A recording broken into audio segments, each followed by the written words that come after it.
Nous sommes ici. Nous atteindrons l'équinoxe de printemps dans 5 semaines.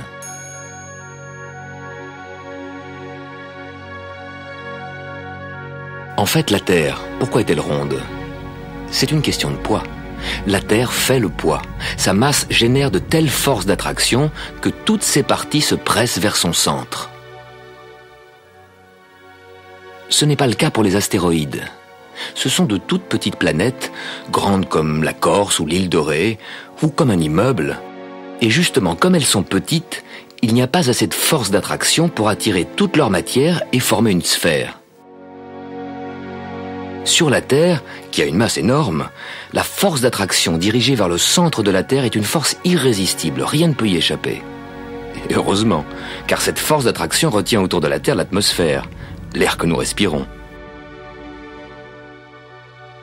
Les petits astres, la Lune ou les astéroïdes n'ont pas d'atmosphère. Et sur la Lune, les astronautes marchaient comme ça, en sautillant, parce que la faible force d'attraction de la petite Lune les rendait 6 fois plus légers. C'est la masse de la Terre qui nous donne notre poids à nous, qui nous cloue au sol et qui empêche nos amis australiens de tomber dans le vide. Cette force d'attraction, vous la sentez chaque fois que vous devez monter des escaliers, car chaque fois que vous essayez de vous éloigner du centre de la Terre, vous devez surmonter la force d'attraction de la Terre.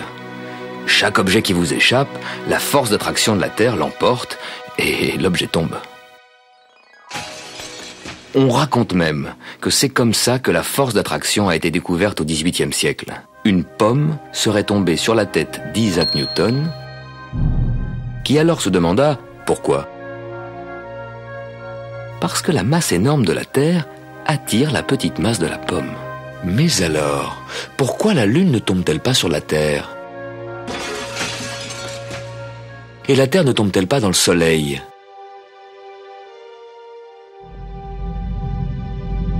La force d'attraction n'est pas la seule force qui agit sur la Terre, et sur les planètes et sur les satellites.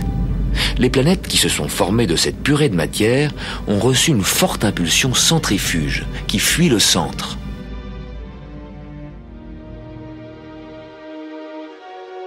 Entre ces forces centrifuges et la force d'attraction du Soleil, chaque planète trouve son orbite bien précise. C'est près du Soleil que sa force d'attraction est la plus grande. Mercure, tout près du Soleil, force d'attraction maximum. Et pour rester en orbite, vitesse maximum, 170 000 km/h, alors que la Terre ne fait que 107 000 km/h. La Terre est plus loin du Soleil, la force d'attraction du Soleil est diminuée, une vitesse diminuée nous suffit. Cette vitesse diminuée, c'est tout de même 30 km toutes les secondes. Imaginez un endroit à 30 km de chez vous et vous y allez en 1 seconde. En ce moment, nous gagnons tous les jours 3 minutes de soleil en plus. Et pourquoi? La Terre fait le tour du Soleil. Mais l'axe de la Terre reste toujours pointé dans la même direction. La Terre ne perd jamais le nord. En ce moment, le pôle sud est éclairé, alors que le pôle nord reste à l'ombre pendant tout l'hiver. Mais au cours de ce voyage circulaire, la force d'attraction n'est pas la seule force qui agit sur la Terre, et sur les planètes et sur les satellites. Les planètes qui se sont formées de cette purée de matière ont reçu une forte impulsion centrifuge qui fuit le centre.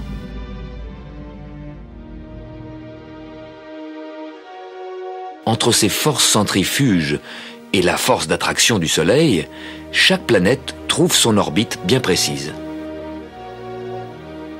C'est près du Soleil que sa force d'attraction est la plus grande. Mercure, tout près du Soleil, force d'attraction maximum. Et pour rester en orbite, vitesse maximum, 170 000 km/h, alors que la Terre ne fait que 107 000 km/h.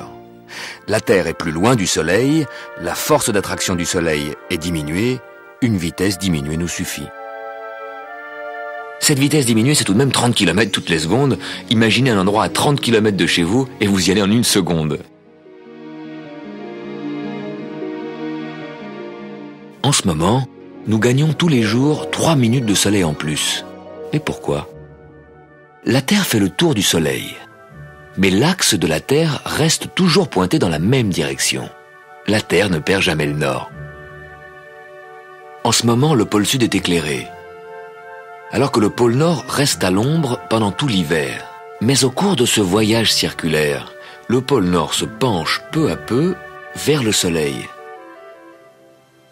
Et donc chez nous, le Soleil qui hier semblait faire ce parcours se lève aujourd'hui plus à gauche, il monte plus haut à midi, et le soir il se couche plus à droite.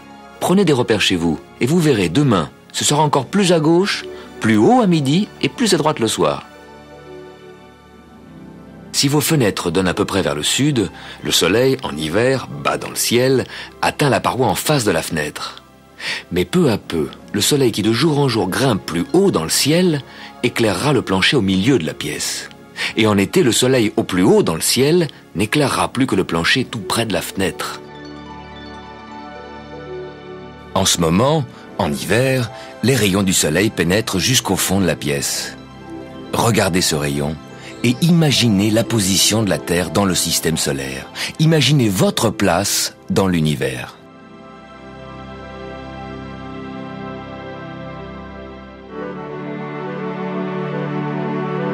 Pendant que la Terre fait le tour du Soleil, son axe reste incliné toujours dans cette même direction. Cet axe est donc une bonne référence pour mesurer le temps, pour savoir l'heure qu'il est. On peut s'imaginer l'axe de la Terre qui sort du pôle Nord comme une perche. Et si on dessine un cadran sur la glace, l'ombre de l'axe de la Terre nous indique l'heure. Mais pas besoin d'aller au pôle Nord. On peut se fabriquer des modèles réduits de l'axe de la Terre. Ce sont les cadrans solaires. Au pôle Nord, la perche qui prolonge l'axe de la Terre serait toute droite, en angle droit, 90 degrés. À Stockholm, situé à 60 degrés de latitude nord, le bâtonnet, pour être parallèle à l'axe de la Terre, sera incliné à 60 degrés. À Paris, un peu plus au sud, 48 degrés. Au Cameroun, penché à 15 degrés. Et à l'équateur, il faudrait carrément coucher le bâtonnet par terre. C'est le sol qui est parallèle à l'axe nord-sud de la Terre, plus d'ombre, plus de cadran solaire. Il y a d'autres types de cadrans solaires, mais ils sont tous orientés dans l'axe nord-sud de la Terre. La rotation de la Terre, que vous ne ressentez pas, vous pouvez la voir, pas seulement au cadran solaire, mais partout autour de vous. Chaque maison, chaque arbre jette une ombre. Vous n'avez qu'à regarder. En suivant les ombres, vous finirez par vivre la rotation de la Terre.